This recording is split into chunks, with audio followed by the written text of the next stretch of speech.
1976, Alabama declared that each of us have certain unalienable rights. These are the rights that every single human are born with. These rights include life, liberty, and the pursuit of happiness. The pursuit of happiness. This came before the Bill of Rights. This is what we were founded upon. Now I ask you, and I ask our county commissioners, if we get priced out of our homes, if we can no longer afford to live in the town we grew up in, if we have to choose between rent and food, how the hell can we pursue happiness? Our homes as renters have become commodities to be bought and sold to the highest bidder. The rug being pulled out from under us as our lives are disrupted and traumatized. We are thrown out, our rents doubled or tripled. We must have these outrageous rent hikes frozen and taken away now, and we must have no-cause evictions eliminated for good. PTU is out here calling for a rent freeze and a moratorium on no-cause evictions. We're just trying to make the case that this is a disaster, and it's been a disaster for everyone who's had their housing eliminated during this current crisis. What they've been doing to youth in my community as they've been pushing us out of our homes, they've been pushing us into their prisons.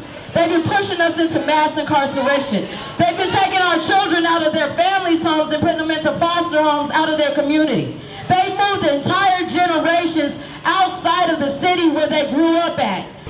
I liken this crisis to a pipe that burst on a high hill and was drowning the people below. The people atop the hill had wrenches in hand and piping and engineers, and who could fix the gushing water.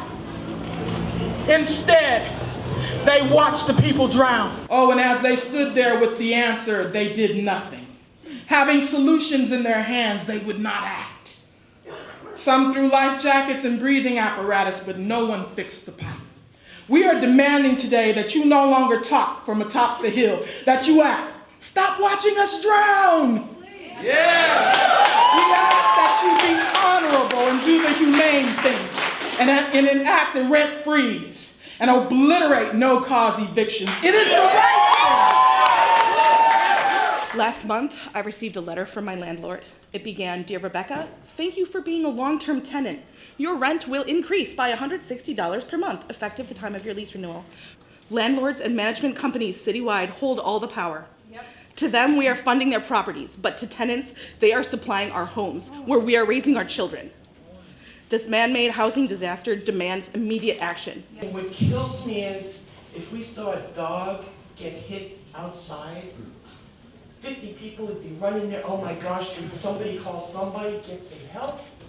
But we pass by people blankets on the street. What kind of Americans are we? What kind of people are we? It's unconscionable. How can you live with yourselves and let it exist? I know personally 3 people who have died in the last month. 3. On the streets. Absolutely. Not in gang violence. And I'm going to be the next one if this happens. There are kids in my son's classroom who told me stories about having to leave their house with all the things in it because they had nowhere to go. Tell them that their housing has not been materially eliminated, or stop making excuses, use your statutory power, and declare a rent freeze today.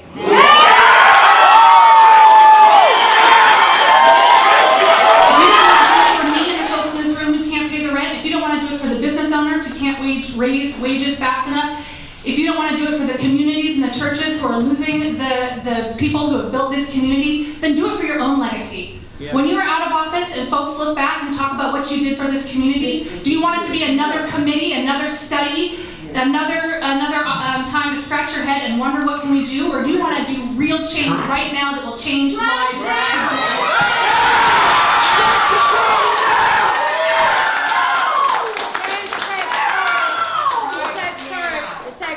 So do it. Thank you. Right now.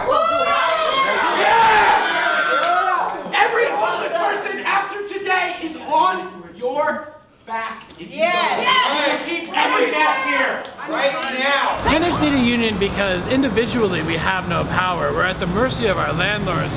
But together, if we can stand together, if we can act in solidarity, that gives us the strength to bargain with them. That gives us the strength to resist the excesses that they might have, and it gives us the strength to stay in our homes, to build community without worrying about whether or not we'll be evicted